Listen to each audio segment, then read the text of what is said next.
여러분들을 진심으로 존경하고 사랑합니다. 2월 관음제일입니다. 꽃들이 만발했습니다.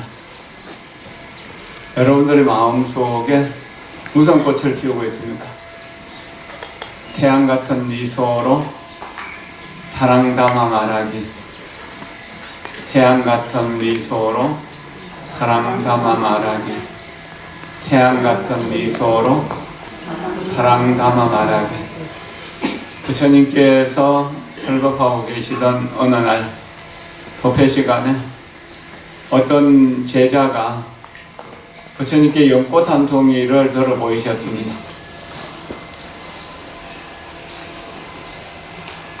부처님 연꽃을 드시고 아무 말씀도 안 하시는데 부처님 무슨 말씀을 하실까 하고 부처님만 이렇게 귀를 기울이고 눈으로 이렇게 쳐다보는 많은 스님들과 신도들이 오늘 부처님 무슨 말씀을 하실까 하고 아마 하시는데 부처님은 아무 말씀도 안 하시는 거예요. 꽃을 한 송이 이렇게 들어 보일 뿐이에요. 백만학 대중이 아무도 그 뜻을 몰랐는데 오직 한 사람 마하가수 존자가 나와서 빙그레 웃었다고 뜻을 알았다는 이야기. 그래서 법을 전했다는 이야기. 태양 같은 미소로 사랑 담아 말하기. 우리가 환하게 웃을 때 이미 부처님 법이 우리 마음속으로 들어와서 부처님의 그 기운이 우리 마음속에서 자비심으로 지혜로 드러난다는 이야기입니다. 가섭존자의 그 파한 미소를 보면서 정법안장과 열반 묘심을 마하가수에게 전하노라라고 했습니다. 염화시중이라고 하는 말로 쓰여지고 조실 스님들 방 앞에 염화질이라고 쓰게 된 그런 계기가 된 겁니다. 부처님 경전 중에 부처님 명호들이 많이 나오는데 부처님 명호 중에서 꽃화자, 빛나는 화자가 들어간 이름이 굉장히 많습니다.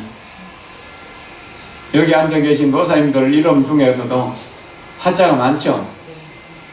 예, 수어라, 성구라, 법성하 이런 식으로 해가지고 이름 화자 많잖아요. 화자가 많은 건 뭔가요? 그만큼 꽃처럼 아름답게 피어나라는 뜻, 불법을 피워내라는 뜻입니다. 불법이 여러분들 마음속에서 꽃처럼 피어나라고, 그리고 환하게 빛나서 세상 사람들에게 모범이 되라는 그런 의미한 거죠. 그리고 부처님 이름 중에서 보배보자가 들어간 이름이 많습니다. 우리 그 예불대 참회문에도 보강불, 보명불, 보정불 이렇게 해갖고 그 보배보자가 많이 들어가죠. 넓을보자가 들어가고 보배보자가 들어가는데 넓을보자는 끝이 없이 넓다는 이야기고 하나도 걸림이 없다는 이야기고, 또 보배보자는 이 세상 어떤 것보다도 가장 귀하다는 뜻입니다. 귀하고 보배롭고 한없이 넓다는. 그리고 부처님 명호에는 바다 해자가 많이 들어가죠. 바다처럼 한없이 넓고 깊다는 이야기. 그리고 바다처럼 모든 중생의 고통을 다 받아들여서 다 행복으로 변화시켜준다는 뜻도 있는 겁니다. 그리고 산이라고 하는 말도 많이 나오죠. 그냥 산이라고 하는 것은 크다, 높다, 또 든든하다, 움직이지 않는다, 이런 뜻도 나오고, 금강이라고 하는 이름도 많이 나오고, 광명이라고 하는 이름도 나오고. 금강은 찬란하게 빛나고 예리해서 모든 번뇌를 다 끊을 수 있는 지혜가 있다는 뜻이고, 또한 그래서 금강반야 바라밀경하고도 하기도 하고 그러잖아요. 반야경도 건강경으로 시작한다. 능단 건강해가고 능이 그 모든 번뇌를 끊을 수 있는 건강으로 이루어졌다는 거예요. 이렇게 부처님 명호가 보배로 이루어지고 꽃으로 이루어지고 뭐 여러 가지 이게 바다나 산이나 허공이나 이런 큰 것으로 이루어져 있다는 이런 것들은 모든 존재의 본성이 그렇게 부처님과 똑같이 존귀하다는 것입니다. 여러분들의 생명 한 명 한 명의 생명을 가만히 들여다보면 누구의 생명도 함부로 대할 수 있는 생명은 없잖아. 모든 생명이 부처님의 생명과 똑같다는 이야기. 이게 부처님이 루미리 동산에서 탄생하시면서 동서남북으로 각각 7걸음을 걸으시고 한 손으로 하늘을 가리키고 한 손으로 땅을 가리키면서 천상천하에 나 홀로 오직 높다. 자, 그것이 나 홀로 높다, 존귀하다, 독존이라고 하는 말, 유아독존이라고 하는 말. 천상천하 유아독존이라고 하는 말은 무슨 뜻이냐? 모든 존재의 존재 본성이 그렇게 높고 귀하다는 뜻입니다. 부처님의 이름 속에 그 높고 귀한 것이 들어있듯이 모든 중생들도 그와 똑같은 성품을 갖추고 있다는 이야기입니다. 그것을 갖추고 있으면서도 우리는 번뇌라는 구름에 가려서 하늘 태양을 제대로 보지 못한다는 거죠. 오늘 새벽에 약간 해물이 달무리가 끼드면 오늘 낮에도 약간 좀 꾸무리하니까 태양이 찬란하게 빛나지는 못하잖아요. 이런 것처럼. 근데 만약에 비가 오거나 먹구름이 낄 때는 어떤 낮인데도 밤중처럼 캄캄해질 수도 있잖아요. 자, 이것을 이렇게 생각해봐. 우리가 근심 걱정이 있어가 밤잠도 못 자고 그럴 때 밝음이 있습니까? 오직 어두운 뿐이죠. 한 치 앞도 내다볼 수가 없는 겁니다. 이게 어리석음의 구름이 다 끼어있다는 거예요. 탐욕의 분노, 탐욕과 분노와 어리석음의 구름이 끼어있다는 거예요. 그리고 누구를 미워하거나 원망할 때 세상에 무슨 소리도 들립니까? 아무것도 안 보이고 아무것도 안 들리죠. 오직 미워하는 생각 그걸로 꽉 차서 마치 그 날카로운 칼날로 이 옷을 만들어 입은 것처럼 살까지 찢어지는 것 같은 그런 아픔들을 느끼잖아요. 이것이 중생의 모습이다. 그런데 아무리 온몸이 갈게갈게 찢어진 그런 상처난 사람, 온 마음이 그냥 불에 달달 볶이는 것처럼 그렇게 아픈 그 억울하고 서러운 마음, 슬프고 괴로운 마음, 온 몸이 전부 다 토막토막을 내는 것처럼 그렇게 아픈 그런 마음이라고 하더라도 관세음보살을 찾아오면 관세음보살은 그것을 다 낫게 해주신다. 부처님은 그걸 다 낫게 해주신다. 구름이 끼었다가 구름이 벗어나면은 밝은 달이 비치는 것처럼 그렇게 환해진다는 거예요. 우리가 관세음보살 할 때 내 본성이 천상천하 유화독존이라는 사실을 자각하면서 그럼 나를 괴롭히고 있는 슬픔이나 아픔이나 억울함이나 분노나 탐욕, 욕망 전부 구름이다. 실체가 없는 것이다. 만약에 실체가 있어서 365일 그거에 딱 불러다 있다면 우리가 어떻게 살겠습니까? 아무리 화를 잘 내는 사람이라도 화 안 내는 시간이 더 많죠. 그렇잖아요. 화 안 내는 날이 더 많죠. 그래서 관세음보살을 찾아와서 관세음보살께 관세음보살 하면서 기도할 때 내가 이렇게 고통받고 있는 나의 고통이, 나의 슬픔이, 나의 아픔이, 나의 억울함이 먹구름이다. 이 먹구름은 영원한 것이 아니다. 한순간에 사라질 수 있는 것이다. 백겁천겁 쌓인 적 한순간에 사라져서 마른 풀이 불타듯이 흔적조차 없어져라. 관세음보살을 부르고 남아미타불을 부르는 그 속에 우리의 번뇌가 전부 불에 타버리면, 불에 다 타버리면 이제 더 이상 살 것이 없으면 싸늘한 재만 남죠. 재만 남아서 더 이상 이제 불을 붙이려 해도 아무리 불을 붙여도 붙지 않는 상태. 이것을 우리는 열반을 얻었다. 번뇌는 아직 불탈 것이 있다는 거야.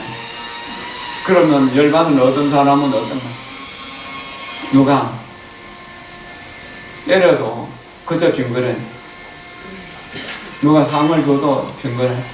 칭찬을 해도 비난을 해도 이익을 봐도 손해를 봐도 그저 빙그레 웃을 뿐이야. 자, 요 앞에 우리 그 미륵보살이고 복덕신이고 거대한상 그 석상이 계시잖아요. 가만 쳐다보세요. 비 오는 날이나 바람 부는 날이나 되면 태양이 뭐 참 쨍쨍 내려져 갖고 34도 35도가 될 때나 또 영하 5도 10도가 될 때나 그냥 늘 빙그레 웃고 계셔요. 저 거대화성을 모시고 나서 참 마음 편안해졌어요. 제가. 그 뒤에 수강보전 장엄불사를 하고 그래서 그 불사를 원만히 마치면서 여기 포대화상 철로 돼 있던 게 상호가 좀 안 좋고 좀 보기 그랬었는데 여기 이제 그 옥석으로 관세음보살상을 모시겠다고 원을 세우고 그렇게 관세음보살을 모셔놓고 나니까 간음사에 이제 주인이 들어오신 것이다 하는 생각이 들어요. 너무 편안해져요.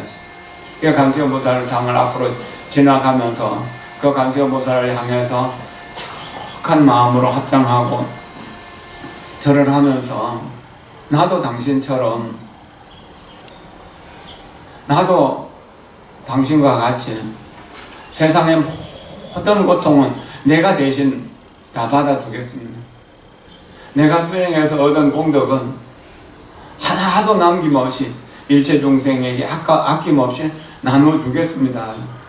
그러면서 올라오고 내려가고 거치는 그리고 힘들고 어려울 때도 가만히 그 관세음보살을 보기도 하고 또 여기 와서 우리 그 거대화상 미륵보살을 보기도 하고 그러면서 그분들의 삶이 어쨌는가 생각해보는 옛날 인도에 어떤 나라에 큰 부자가 있었습니다. 재벌을 장자라고 합니다. 경전에 나오는 장자, 소달타 장자, 뭐 무슨 장자 하는 건 장자는 대체적으로 재벌이라고 보면 좋습니다. 얼마만큼 많은 재물을 거지냐 하면 아마 부산시 전체를 한 사람 소유라고 할 만큼 그런 정도의 부자라는 이야기. 상금을 실어내도 줄어들지 않는 그런 수달타 장자 같은 경우는 기원정사를 짓기 위해서 기타 태자의 땅을 한금으로 덮은 것처럼 그런 재벌들이라는 이들은 장자인데 그 장자 한 명이 어느 날 이렇게 이제 그 아버지가 이제 그 아주 좋은 여인을 얻어서 결혼을 시켜줘서 기분이 아주 좋았던 겁니다. 결혼하고 나서 검실이 좋아서 얼마 지나고 나서 한 1, 2년 지나니까 아들을 하나 낳게 되고 또 한 1, 2년 지나니까 또 아들을 낳아서 정말로 그 집안에 사업도 잘 되고 아들도 낳고 해서 기분이 너무 좋았던 겁니다. 그래서 오직 아들을 보는 그 마음으로 세상에 뭐 어떤 어려움도 없었죠. 아들만 그렇게 보면 그냥 기분이 좋았으니까 그렇게 했었는데, 예, 이제 불행하게도 그 부인 되는 사람이 아들 5살, 7살 됐을 때 죽어버린 거예요. 차례대로 큰아들이 죽고 또 얼마 안 돼가고 작은 아들이 죽고, 아들이 아니라 자기 부인이 죽은 겁니다. 아들은 살아있고. 그래가지고 이제 5살, 7살짜리를 어떻게 하는 거야? 엄마 없이 키우기는 너무 힘들잖아요. 사업하는 아버지 혼자서. 그래가지고 귀족 중에서 교만한 사람, 너무 잘난 사람을 자기 제2부인으로 데리면은 이거 분명히 아들을 무시하고 함부로 대할 것 같거든. 그렇게 해서 이제 서민 중에서 그래도 마음씨가 착한 사람을 골라가지고 결혼을 하게 된 겁니다. 그리고 이제 아이의 새엄마가 되어서, 그 새엄마는 보통 사람이었는데 결혼함으로 인해 가지고 그 아이들을 돌봐준다는 조건으로 결혼하게 된 거거든. 결혼하게 되면서 신분이 상승되고 부자가 된 거거든. 너무 좋았던 거거든. 그 친아들 이상으로 아이들을 잘 키웠어요. 그런데 어떻게 결혼하고 또 한 2, 3년 지나니까 거기도 아들이 태어난 거예요. 아들이 태어나니까 이제 그때까지 그렇게 큰 아들, 작은 아들을 좋아했는데 셋째 아들이 태어나니까 내 새끼만큼 전처의 새끼가 이쁘진 않잖아요. 그러니까 저 아이들만 없다면은 내 아이가 저 남편의 모든 재산, 이 집 앞 재산을 다 상속받을 건데 안 되는 거예요. 그래서 눈에 가시같이 보이기 시작해서 한번 믿게 보이기 시작하니까 도저히 걷잡을 수가 없는 겁니다. 그래서 큰아들 11살 되고 작은 아들 9살 됐을 때 남편이 마침 한 6개월간 사업차 외국에 갔다 오게 됐어요. 외국에 출장하는 사이에 아이들을 예쁘게 단장해갖고 오늘처럼 이렇게 꽃이 피고 이렇게 새가 오는 이 봄날에 우리 소풍 가자 하면서 큰아들과 작은아들을 데리고 소풍을 가는데, 거기에 뭐 바닷가였기 때문에 저 섬에 가면 아주 아름다운 경치가 있단다. 그래 가자 해갖고 맛있는 음식이랑 옷이랑 준비해가지고 배를 타고 그 섬으로 가서 무인도인데 정말로 아름답고 정말로 좋은 거지. 그래 거기다 데려다 놓고 이제 아이들은 그 꽃놀이에 취해가지고 놀고 있을 때 엄마는 배를 몰고 그냥 집으로 돌아와 버렸어. 한참 놀다가 보니까 엄마가 없는 거예요. 이게 먹을 것도 이제 뭐 이렇게 조금씩 나눠 먹어도 그다음 하루 이틀 지나니까 먹을 게 없는, 도저히 이제 배가 고파갖고 뭐 이렇게 이제 먹을 건 없는데 아무리 고함을 질러도 사람이 와보거나 누가 데리러 올 사람 없는 거예요. 그렇게 아버지를 그리워하고 어머니를 그리워하는 마음이 나중에 시간이 지나서 나를 데려오지 않고 나를 버린 것 같다고 생각할 때 어떻겠습니까? 원망하는 마음으로 바뀌죠. 원망한 생각할 수 있는, 어린아이로서 생각할 수 있는 분노와 저주를 아무리 퍼부어도 이게 해결이 안 되잖아요. 그래도 그 아이는 성금이 있어서 한순간 생각을 돌이키게 된 겁니다. 나처럼 이렇게 괴로워한 사람들은 이 세상에 그런 사람들이 있을 것이다.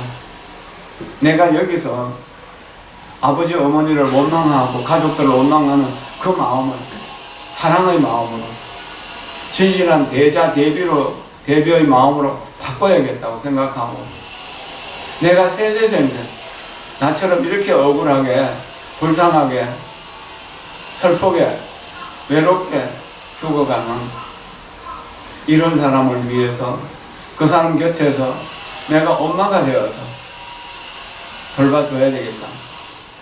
그렇게 마음을 먹었고, 큰 아들 돌이, 작은 아들 통미라고 이름 지었었는데, 그렇게 해서 서원을 하면서 굶어 죽어갔던 겁니다. 그래서 조리는 다음 생 인간으로 태어나서 수행을 잘해서 관세음보살이 되고, 통미는 이제 그 대세주보살이 되었다는데, 우리 주변에 우리가 고통을 받고 있을 때 우리 주변에 있는 고통받는 사람들을 보면 불쌍한 마음을 낸다면 우리는 관세음보살이 우리 마음속에 살아있다는 것입니다. 도와준다면 관세음보살이 움직이는 겁니다. 내가 고통을 받을 때 내 고통보다 나보다 더 고통받는 사람들을 생각할 줄 안다면 관세음보살이 되는 것이죠.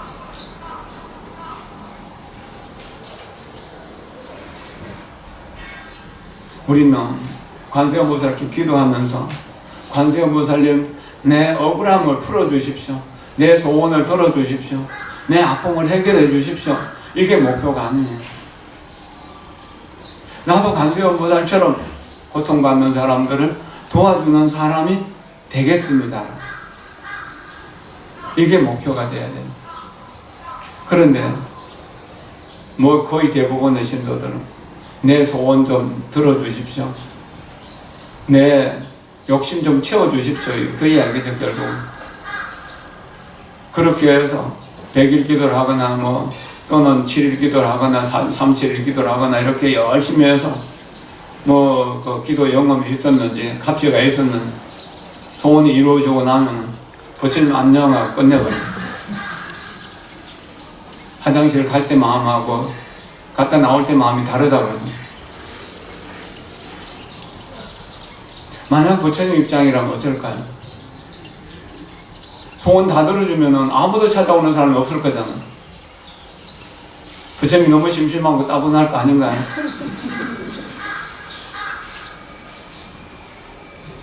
고통스러울 때도 부처님 찾아야 되지만 그 고통이 해결되고 난 뒤에도 부처님 찾아오고 관세음보살 찾아와서 감사합니다, 고맙습니다, 그럴 수 있어야 돼요. 저는 감사합니다, 고맙습니다 라고 하는 말을 일상적으로 써요. 나무아미타불 공덕무량이라는 말을 일상적으로 쓰다 보니까 점점 내 운명이 그렇게 밝은 쪽으로 가고 있어요. 나이 들어서 이렇게 되는 게 참 다행스러운 것 같아요. 이제 나이 들 젊을 때는 하고 싶은 일들이 참 많이 있었는데 나이 들면 하고 싶은 일이 있어도 내 마음대로 할 수가 없는 거예요. 할 수 없는 힘도 안 따라주고 또 여러 가지 생각도 안 따라주는 거예요. 젊은 세대들을 더 잘 돌아가는 우리를 어떻게 따라갑니까? 그래서 아까 열반을 이야기할 때 싸늘하게 식은 재처럼이라고 생각했잖아요. 그렇게 더 이상 태울 것이 없다는, 이렇게 꽃이 많이 피었을 때 꽃 보러 간다고 여기저기 다니는 것도 좋은 일이지만 가고 싶은 생각이 없는 건데 더 좋은 일이 아닌가요? 그냥 가만히 앉아서 미소 짓는, 그리고 어디에 맛있는 음식이 있다, 어디에 뭐 좋은 것이 있다고 그래도 그냥 가고 싶은 마음을 쉬면은, 먹고 싶은 마음을 쉬면은 여기가 열반의 자리는 항상 즐겁고 청정하다는 그러한 나를 이루어야 된다. 우주 전체가 나라고 하는 것을, 우주와 내가 둘이 아니라는 것을 알게 된다는 겁니다. 관세음보살을 불러서 관세음보살의 가피력을 입지 않는 사람이 없을 겁니다. 그 관세음보살의 가피력을 입었기 때문에 또 찾아오고 또 찾아오는 것이고, 또 그렇게 해서 가피가 끊임없이 이어지는 겁니다. 며칠 전에 부처님께 마주 올리면서 이런 생각을 했습니다. 내가 부처님께 마주 올리는 이 인연으로 부처님의 육신이 유지되어서 우리에게 설법을 해주실 것이다. 이게 마주 올리는 이것, 기도하는 이것이 바로 부처님을 살려내는 일이다. 여러분들 중에서 매일매일 기도하시는 분들 많고, 또한 새벽에 오시는 분들, 저녁 한낮에 4시에 오시는 분들, 오후에 다시 가시는 분들도 많이 있는데, 이분들을 이렇게 마음을 생각해 보면, 절에 이렇게 찾아와서 고통스러운 것을 부처님 앞에 혼자서 중얼중얼 토해놓기도 하고, 또 연부를 하면서 그런 거 생각을 내려놓기도 하고, 경전을 읽으면서 내려놓기도 하고, 그러다 보면 마음이 좀 가벼워져서 집으로 가잖아요. 이렇게 기도할 수 있는 공간, 이렇게 마주 올릴 수 있는 공간이 있음으로 해서 불법이 강물처럼 흘러내려간다. 강물은 흘러서 갈수록 어쩌니까 여기저기 물이 모여가지고 넓어지고 깊어지죠. 그래서 끝내는 바다에 다 모이게 되잖아요. 바다는 이 세상의 모든 물을 받아준다는 뜻이죠. 흙탕물이든 또는 맑은 물이든 또는 오염된 물이든 다 받아줍니다. 받아서 전부 청정하게 해준다는 겁니다. 부처님 법도 그와 같이 오염된 여러 가지 욕심 때문에, 분노 때문에, 어리석음 때문에 과거에 수많은 죄를 지었던 그런 사람이라 하더라도 다 부처님 법에 들어와서 기도하고 명상하고 그렇게 수행을 하다 보면 차츰차츰 맑아지고 차츰차츰 밝아진다는 거예요. 요즘은 이제 그 손주 봐주는 일 때문에 자주 못 오는 보살이 원덕형 보살. 우리 여기 후원에 봉사도 많이 했었고, 또 정말로 그 큰 덩치로 땀을 참 비 오듯이 땀을 흘리면서 저를 그렇게 많이 했었거든요. 그러는 동안에 그 신기가 와서 무당이 될 수 있는 사람이었는데 거부하고, 그래서 신기가 오면은 아이들이 3살, 4살 된 아이들이 대굴대굴 굴르는 거예요. 아파가지고 밤중에라도. 근데 법당에 오면 괜찮아집니다. 그래서 절에서 후원해서 장고가고 그러기도 많이 했거든. 천도제도 많이 지냈고. 근데 지금 아들도 결혼해갖고 잘 살고, 딸도 결혼해갖고 잘 살고. 근심 걱정 없이 됐어. 그런 사람이 한 사람, 두 사람은 아니겠죠.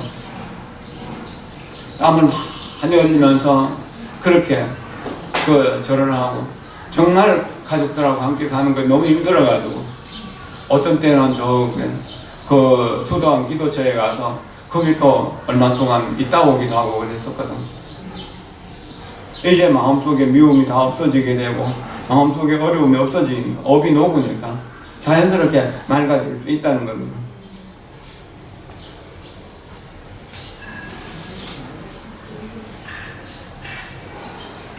모든 사람들을 부처님처럼 존경하고, 모든 사람들을 자기 자녀들처럼 사랑하는 그런 마음을 가진다면 우리는 반드시 우리가 원하는 우리의 삶을 이루어낼 수 있게 될 것입니다. 수행하는데 가장 중요한 것은 공경이 제일이다. 공경경자라고 합니다. 대방광물 하은경은 80권이나 되죠. 정말로 많은 경전입니다. 그 내용을 다 읽고 공부하기 많이 힘들어요. 근데 그렇게 해서 그 많은 것을 우리가 다 읽고 배우기가 힘드니까 그것을 완전히 요약해서 부사의 해탈경계로 들어가는 이 부사의 해탈경계 보현행원품이라고. 그 보현행원품 한 권이 전체가 40권인데 40권 중에 제 40권 마흔번째 되는 그 40권이 하은경 80권을 전체를 요약해 놓은 거라고 할 수가 있습니다. 그 40건은 앞부분은 이제 선제동자가 53 선지식을 찾아가는 수행의 이야기거든요. 그걸 결론적으로 보현보살의 행원으로 모아서 한 권의 책을 만들었는데 그 보현행원품이 화엄경의 핵심이고 모든 수행의 핵심이라고. 그 첫 번째가 예경제보련입니다. 모든 부처님을 내가 예배하고 공경한다는 뜻입니다. 이거 하나 속에 모든 법이 다 들어있습니다. 절하는 곳이죠. 절은 나를 남보다 높은 자리에 두지 않는다는 뜻입니다. 항상 다른 사람보다 낮은 자리에 있겠다는 뜻입니다. 그래서 이 절을 많이 하는 사람은 쉽게 살기를 바라지 않고 편하게 살기를 바라지 않고 부자 되기를 바라지 않는다는 거예요. 부자 되려는 마음 때문에 우린 가난을 벗어날 수가 없는 것이고 쉽게 살려는 생각 때문에 모든 것이 어려운 거죠. 편하게 살려는 생각 때문에 모든 것이 불편한 거죠. 싸늘한 죄는 어디를 갖다 놔도 어디든지 잘 어울리잖아요. 그런데 뭔가 나라고 하는 생각이 있다면 내가 누군데 하는 생각이 있으면 목에 힘주게 되고 어깨에 힘들어가게 되면 사람들로부터 거리가 생기는 것이거든. 물처럼 물은 자꾸 낮은 곳으로 흘러가잖아요. 수행하는 사람들의 마음도 그와 같아야 된다는 거예요. 그러므로 꼭 공경하면서 절을 하면서 그렇게 되어간다는 거죠. 제일 좋은 절은 어떤 절인가? 친절이라고 합니다. 해인사가 좋고 통도사가 좋고 송강사가 좋다 하더라도 친절이 제일 좋다고. 달라이라마 존자는 살아계신 부처님으로 존경받고 살아계신 관세음보살로 존경받는 분입니다. 그래서 달라이라마가 거주하는 절을 포탈라궁이라고 하는데 그 포탈라궁이라고 하는 말은 보타낙가산이라고 하는 것입니다. 관세음보살의 상주도량인 거죠. 그러니까 관세음보살을 상주하시는 지금 살아계시는 분으로 바로 달라이라마를 모신다는 뜻입니다. 옛날에 우리 달라이라마 제도가 만들어지기보다 훨씬 더 전에 우리나라에는 불교가 들어왔고 신라에 그 항룡사라고 하는 엄청나게 큰 절을 지었습니다.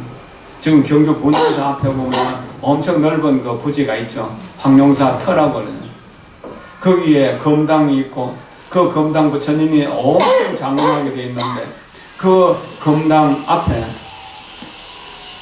가섭불 시대에 가섭불이 앉아갖고 참선하던 바위가 있었다고 그래요. 가섭불 연자대라고 편안하게 앉아 계시던 곳이라는 거죠. 그러면 그 당시에도 신라에서도 바로 전쟁부터 여기가 부처님 도량이라고 하는 걸 인정했고 화랑이라고 하는 제도가 있었잖아요. 지금도 경주에 가면 화랑교육관 같은 곳이 있고 그렇잖아요. 그 화랑이라고 하는 날이 뭐냐? 용화향도 내 생에 오신 부처님을 영접하기 위해서 수행하고 기다리는 이들이라는 수행하는 자라는 이야기. 그런데 그 국선이라고 해서 화랑의 대표자를 현재 지금 여기의 부처님으로 그렇게 모셨다는 겁니다. 처음에 이제 그 원하라고 해가지고 15, 16세 된 딸아이들 중에서 똑똑한 아이 한 명을 추천했는데 그것이 나중에 질투심 때문에 서로 살인사건이 나고 그러면서 남자로 바꾸게 됐죠. 그리고 그 화랑을 가르치던 스님들을 낭도 중에서 있다 그랬는데 그 사범되는 이들이 스님들이 인생은 이렇게 태어나서 이렇게 살아가는 것이다. 이렇게 공부해야 된다는 걸 가르쳤다는 겁니다. 신라가 통일할 수 있었던 힘은 그 화랑의 역할이잖아. 엄청 크잖아요.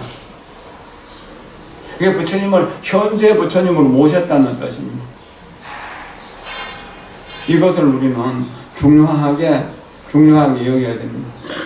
오늘 제가 하고 싶은 이야기가 많았는데 다른 이야기를 하다 보니까 이야기를 좀 많이 놓쳤습니다. 합장하십시오. 그래도 조금 하고 싶은 이야기를 할게요.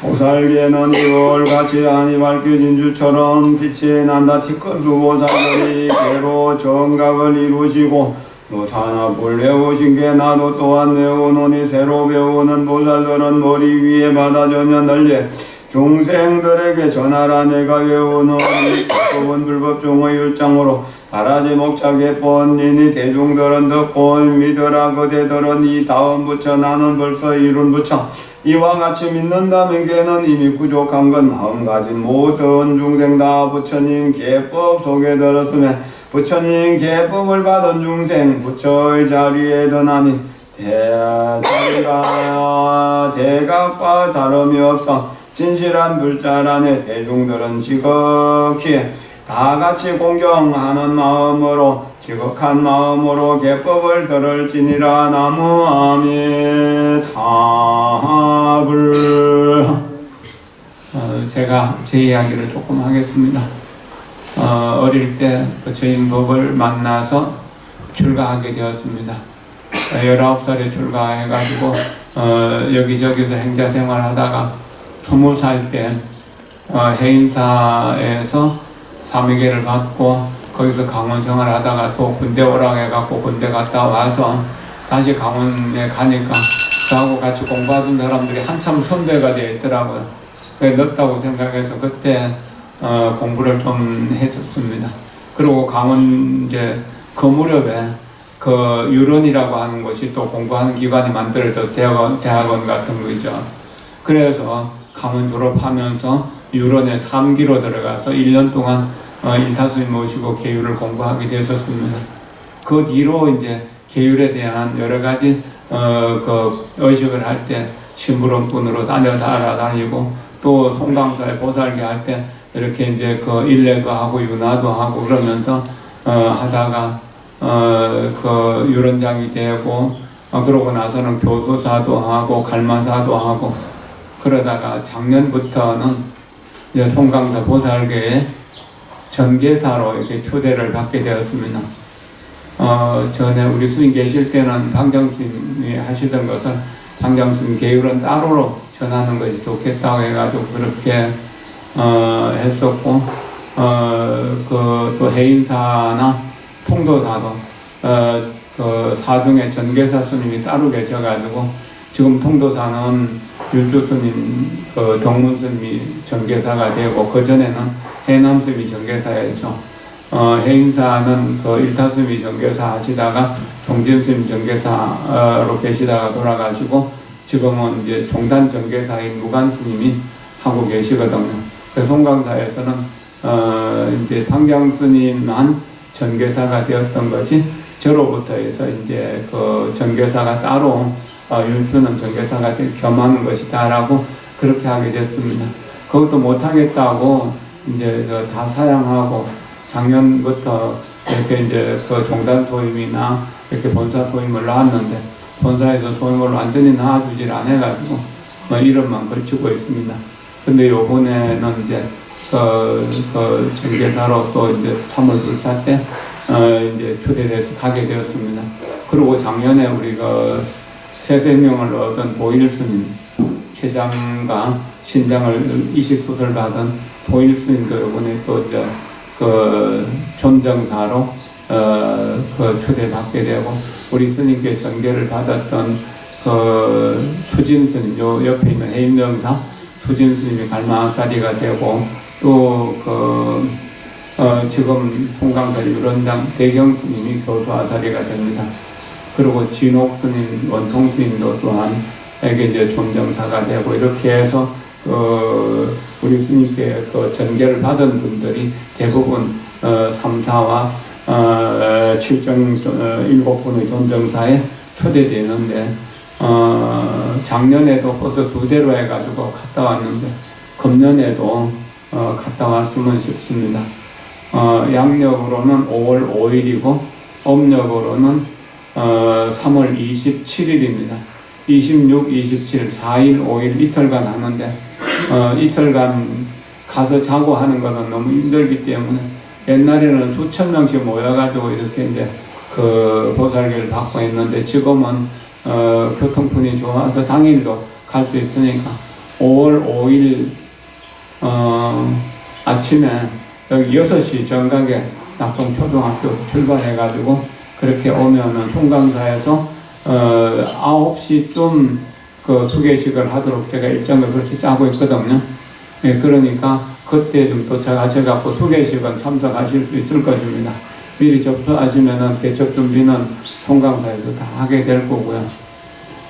그 전에 저 개척 접고 개척 써놓은 일도 심부름으로 많이 했었고 그렇게 했었는데 세월이 많이 흘러서 이렇게 이제 정계사가 됐다는 이야기는 어쩌면은 이제 죽을 날이 가까워졌다는 이야기고 앞으로 몇 번이나 더 이제 그 계단에 나가게 될지 모르겠습니다.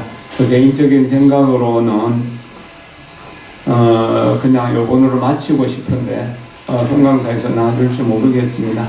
일단 보살계를 갖게 된다는 사실은 얼마나 중요한가 하면은 이 계를 받은 사람들은 부처님의 지위에 들어간다. 자, 우리가 생각해 보세요. 아이가 초등학교 들어가면은 초등학교 졸업장을 받은 건 아니죠. 자격을 얻은 건 아니지만 계속 공부하면은 졸업장 받는 거는 분명하죠. 대학 들어가면은 특별하게 납치하는 일이 없으면은 졸업하고 학사가 되고 또 석사를 공부하고 박사를 공부할 수 있는 자격이 주어지잖아요. 그렇게 우리 보살계를 받으면 부처님이 될 수 있는 성불학교에 입학하는 것이다.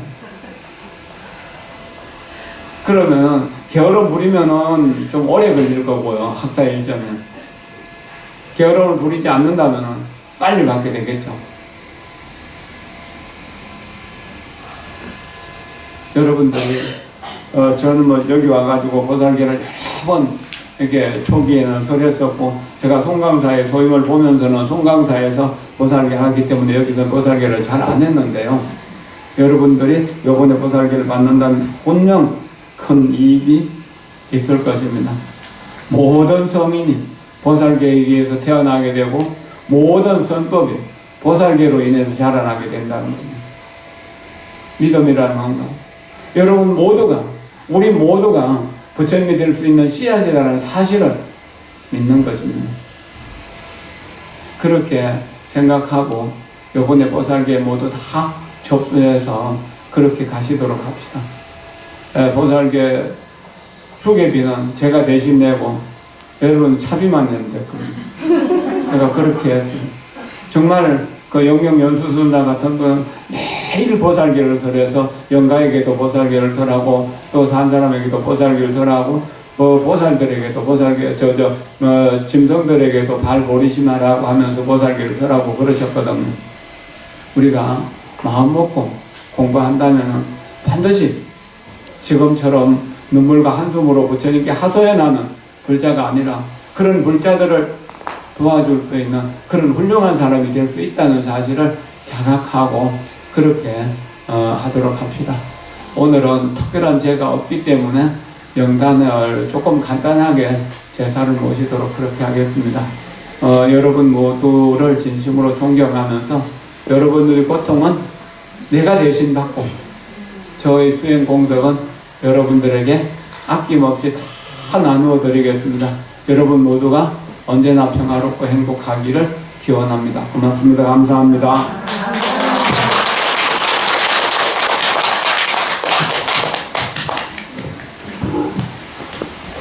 네, 가름셀 공지사항을 말씀드리겠습니다. 갑진년 부처님 오신 날이 이제 한 달 남짓 남았습니다. 부처님 연등 접수를 지금 정보수하고 있습니다. 많이 참여해서 접수해 주시기 바랍니다. 4월 7일은 일요일날 지안스님 추모 부패가 수강고전에서 40을 마치고 가서 동참해서 간단하게 예배하고 개철하고 그렇게 하겠습니다. 그리고 오늘은 점심을 다 드시고 가시기 바랍니다. 점심 공양을 준비합니다. 그리고 아까